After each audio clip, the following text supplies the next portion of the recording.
Hello YouTube, I'm Ephraim225 and welcome to probably the weirdest thing I've ever done on this channel. This is a completely new thing I'm trying out, so I kind of just want to roll with it and see where it all goes. It could be a complete disaster, it could be something exciting and fun, I don't know. I'm gonna let you guys be the judge. So, obviously this is Advance Wars DS, right? So, since that announcement for the Advance Wars 1 and 2 remake, I've been thinking I need to do something Advance Wars related on my channel again. So, the natural thought is to play Advance Wars DS, right? Well, Advance Wars DS is, well, for single-player purposes, Advance Wars DS is not really all that well designed at all, in my opinion, because if I play a normal campaign, that's going to be really easy and really boring for you guys, and if I play a hard campaign, that's going to be more boring and more uninteresting, I guess, because what eventually happens is I would abuse the new systems in Advance Wars DS to just completely break hard campaign, and you might find that interesting. I find it interesting, too. So, the thing Advance Wars DS does is that in campaign mode, like, in hard campaign anyways, for every map you can select any two unlocked COs for every map. Like, there's no restriction. Any one of the 27 COs in this game is valid.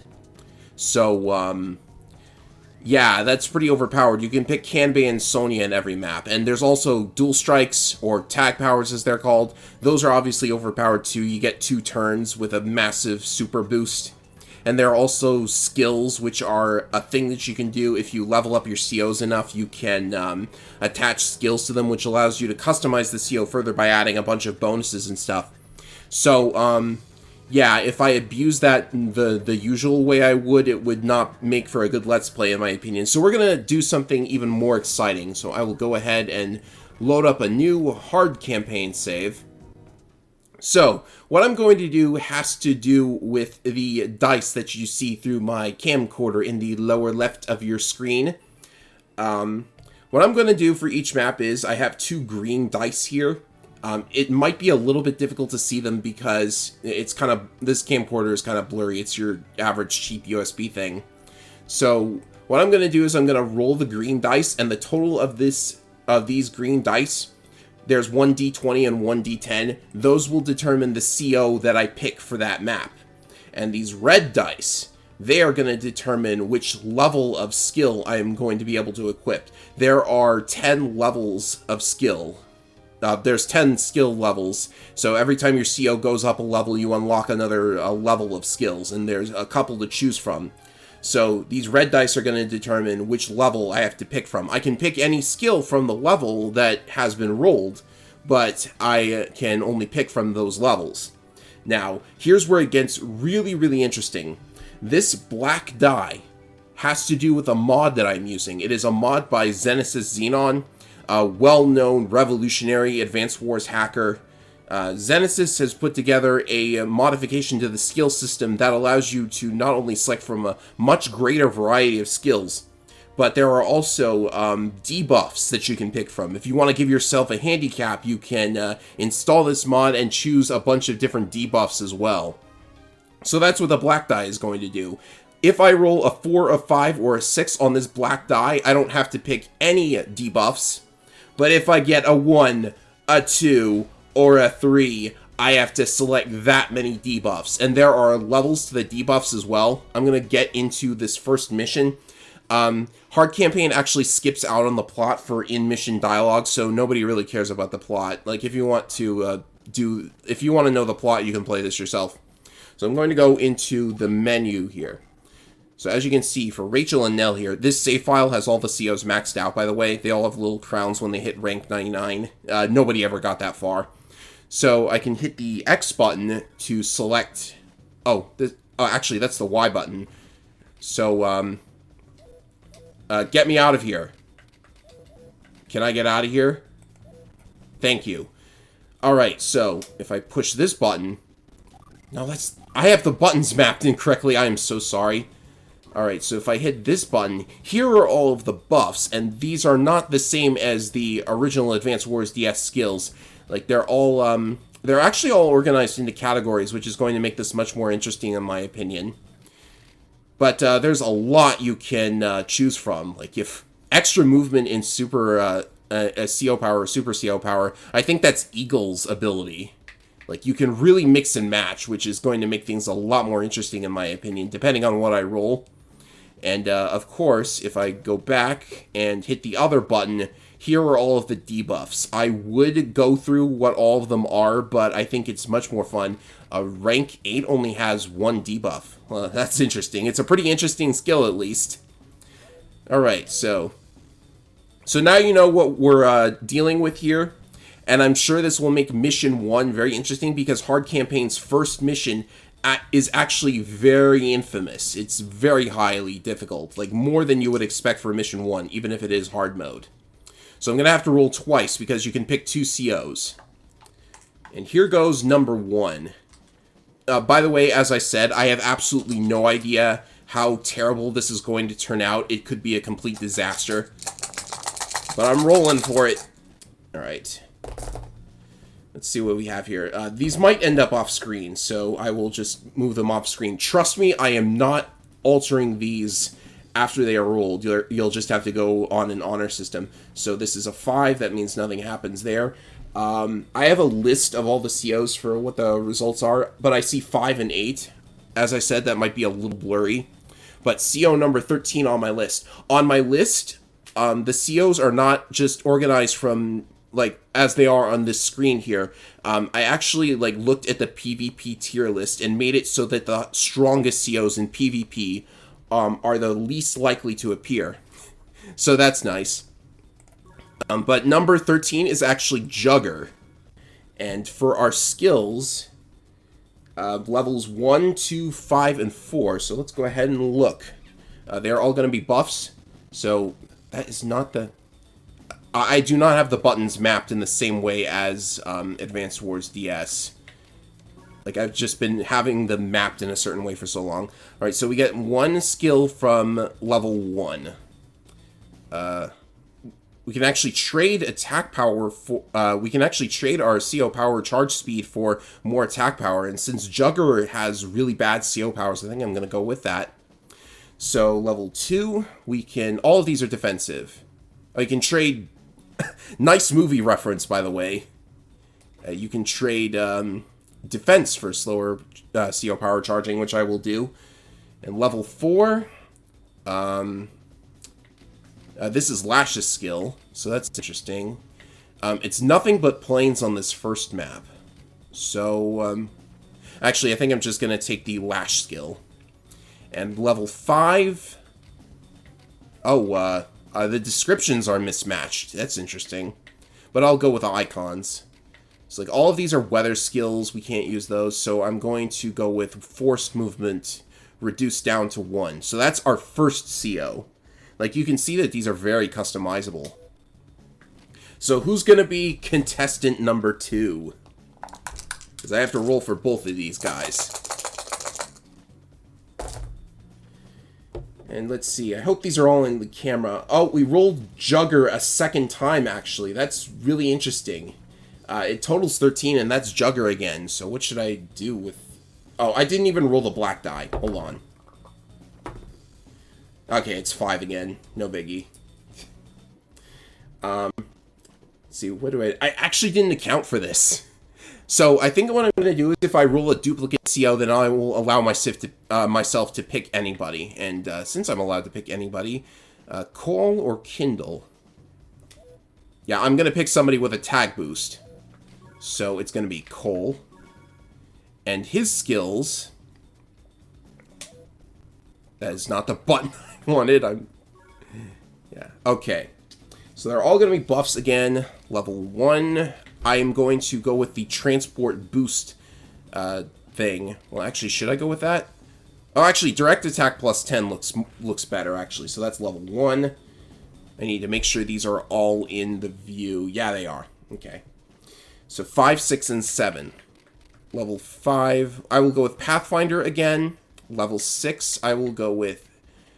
we can't take Vision, obviously, because it's not Fog of War. So I will take Base Repair plus 2. And... I'm going to take Gold Rush for level 7, I think. Like, oh, Fire Sale looks like fun, but I can't take these because they're Navy-related.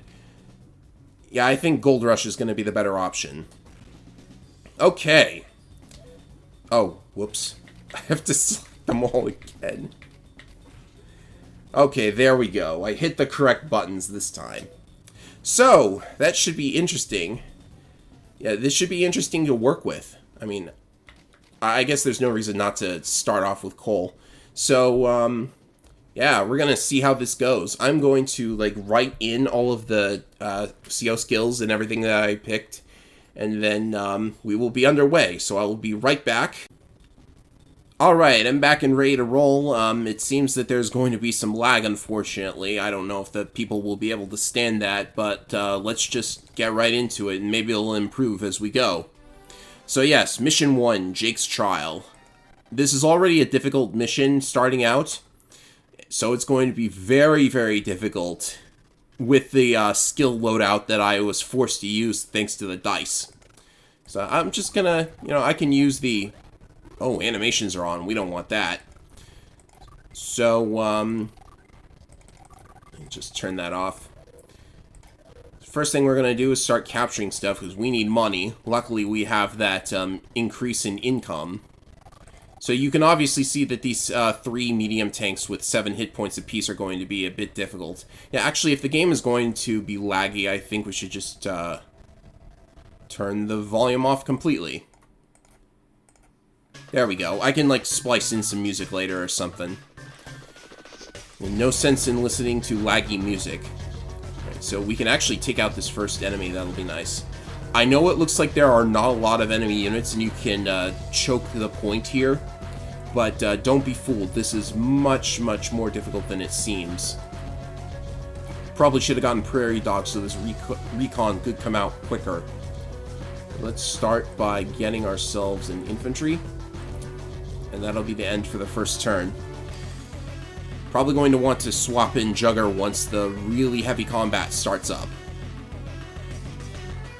Of course, I did let Rachel take a shot at me with her recon. I really got to be careful because Advance Wars DS has different power charging mechanics than other Wars games. Because the number of stars that you get is actually determined independently on a per unit basis. It's not based strictly on the unit's money cost. So, like, losing a recon actually gives you 1 free star. So I just gave Rachel a free star. And if you've never seen Rachel in action, oh boy, you're gonna see what she has up her sleeve. So let's start getting... First I want to lower the output of this medium tank. Now we can go for... artillery might be nice for stopping those medium tanks.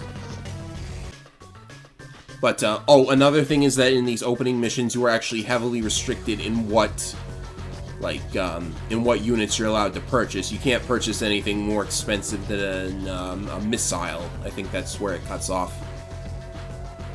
I guess the tanks can come out whenever I get around to capturing that base.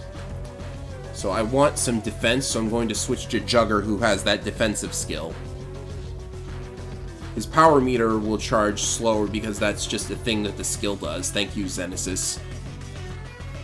Well, that was some interesting moves by Rachel there. She did join her medium tank, but I thought she would have moved out of the way so something else could stop this mech from capturing. But that's interesting. Maybe she just can't do enough damage with the units that she's got, so we'll do some more hits here. And yeah, I think I'm gonna save. Well, I don't think I even need the artillery over there anymore, because these tanks are pretty effectively stopped right where they are. So move there, please. A little different for me to be using the touchscreen instead of the regular controls. But I think that's going to be just a little bit more efficient. I can at least click wherever I want instead of having to... Don't do that. What is this? Nope, can't attack the infantry on the base. It is completely safe. So maybe we can... It might still be like Advance Wars 2, where it has to go for an attack if an attack is available. So let's see if that's what happens. I've lost one unit already. Don't ask me what the rank is going to be like. I just don't know. Wow, that was interesting. Normally, you would never see the AI join like that. Advance Wars DS just has a very different AI. So I'm anticipating a power on the next turn. And, see if we can stop her from capturing a little bit. We need to really start getting our units, going here, because the CO power is probably the worst part of the entire mission. There's no way for the medium tanks to heal, at least. With that factory under our control, we should at least be able to get some more units going closer to where all the action is, and she's definitely getting her super on the next turn. See? Full stars already. So, what's next? I need to find a way to distract her. And the best way to do that is to probably move some units down here.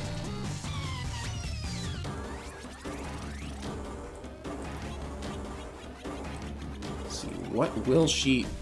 Oh, that was a big mistake. Should not have done that. It'll fill the power meter, sure, but, like, there's better ways of doing that. Here should be okay. Here, too. Yeah, I'm actually going to build another tank up here instead. And join these two to get them to max health. So now we get to see Rachel's little ability. She's spending a lot of money on repairs because Rachel actually is able to repair 3 HP per turn instead of 2. But the thing is, that will also cause her to spend more money, so she's actually reducing the amount of money that she would normally be able to use to buy more units. And you can see that her superpower is to drop 3 missiles. They all target in different ways, but like this is way worse than Meteor Strike, I gotta say. So that medium tank is actually not going for the mech at all. I think I will just leave it there. As long as it's doing its job and blocking off enemy units, it's totally fine for it to be up there. So do this. This. That was actually a pretty good, like, I've seen worse meteors from, I've seen worse missiles, excuse me, from Rachel, so I think I actually handled that pretty well.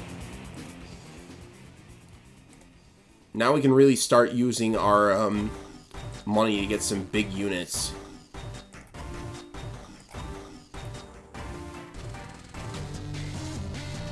I have no idea what the rank is going to be like. With the weakened defenses of the mech, the medium tank now feels it's able to destroy it, which it just did.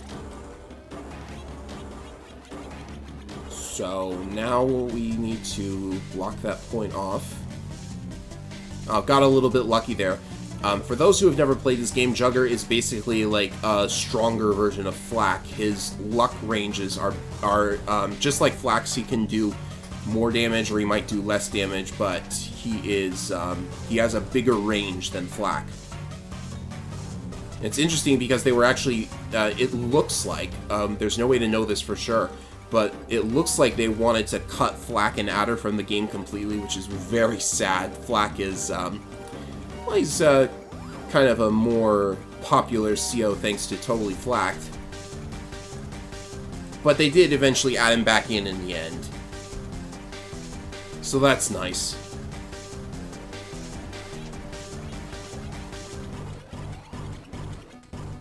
Oh, the medium tank actually went into artillery range, so this is a good thing. Now, the one advantage you've got in this map is that it's just Rachel alone. And you've got 2 COs, which enables something interesting later. When both power meters are filled. Maybe on the next turn I'll be able to show it off, as a matter of fact. I'm doing a lot of damage here. The AI in DS is now very good. It's just barely able to evade my attacks. So sad. I want the stupids back.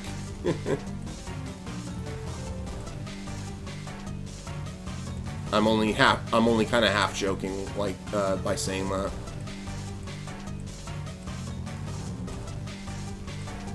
Okay.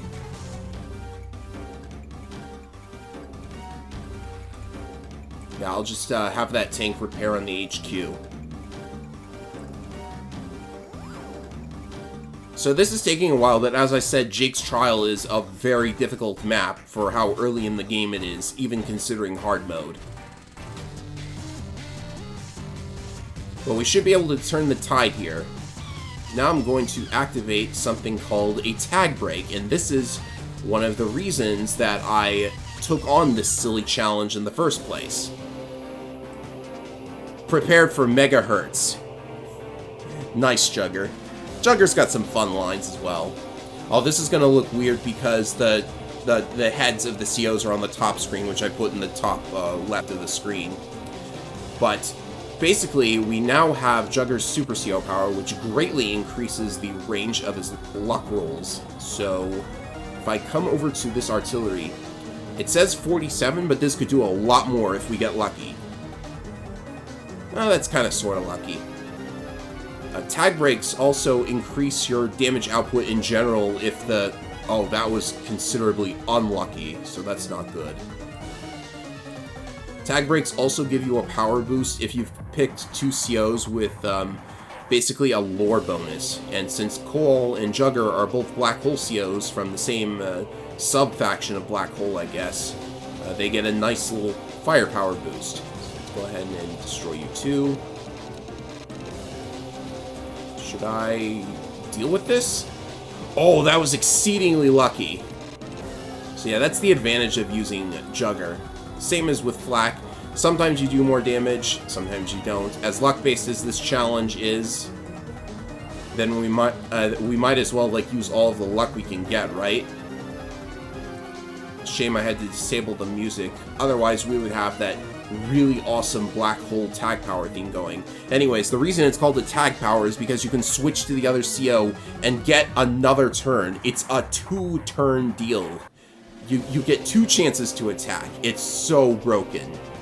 And the reason it's broken is simply because, you know, if you get it first, you're going to be able to just decimate your foes a lot more than they would be able to do to you if they get their tag power second. So Qual is basically a copy of Adder, but he has a bonus on road tiles. So this is exactly the same as Adder's super, which gives him more movement. This is turning out to be not quite as hard as I thought, but I did take quite a bit of damage before getting to this point. This... Rachel's probably going to have... Well, she's got another super loaded already. So in that case... What I'm going to do is... I'm going to keep the infantry inside of this APC and, like, move it down here. Because I don't think the missiles are going to target the APC, but still, like with the meteors and the mass damage powers, keeping an infantry inside of the transporter will protect it from any sort of outside damage. That includes direct damage, it includes a second covering fire. That's another thing too. In Advanced Wars DS, CO powers just charge so much more quickly due to the new rules for how they charge. So you're going to see a lot more fireworks in general.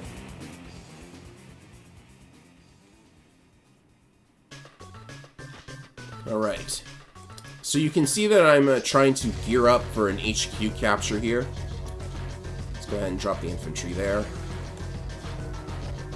And basically surround that HQ so that... on it, please, thank you. Bring you over here. I gotta do something about that mech as well. But that's going to have to... Well, maybe I could do something now.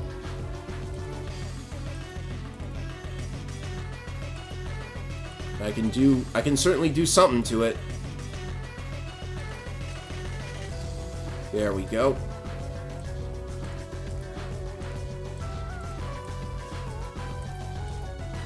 There, and get this artillery in the fray as well.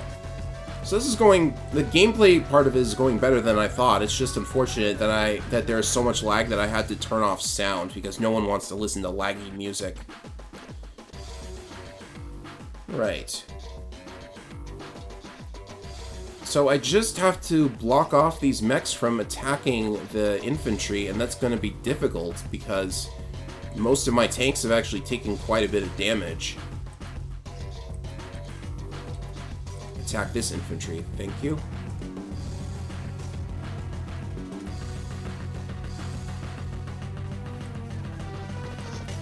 Maybe if I have to get them to be able, I have to get them to the point where they have to spend 2 attacks on the units surrounding the HQ.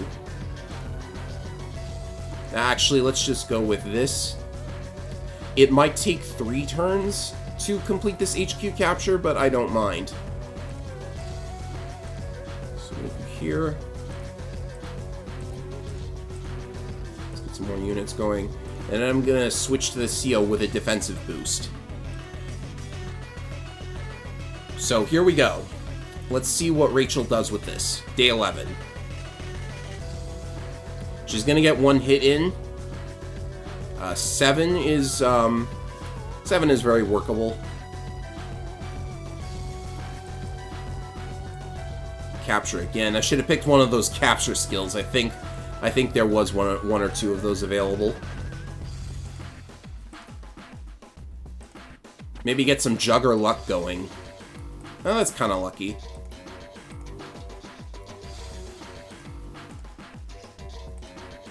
Okay, so this should secure the win because there's no way really... Well, this mech still has 1 ammo left, so if it decides to retreat and heal, then I think I've won.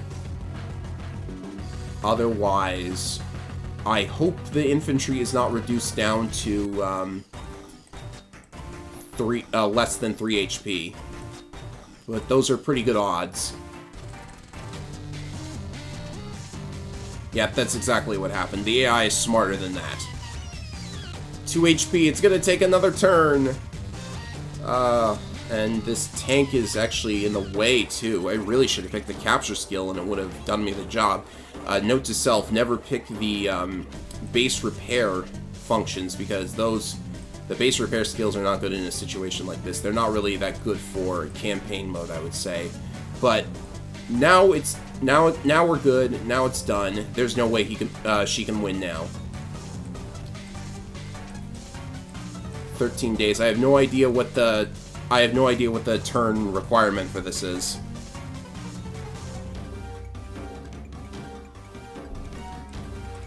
Okay. Build some... No, don't do that. Build some more units for technique.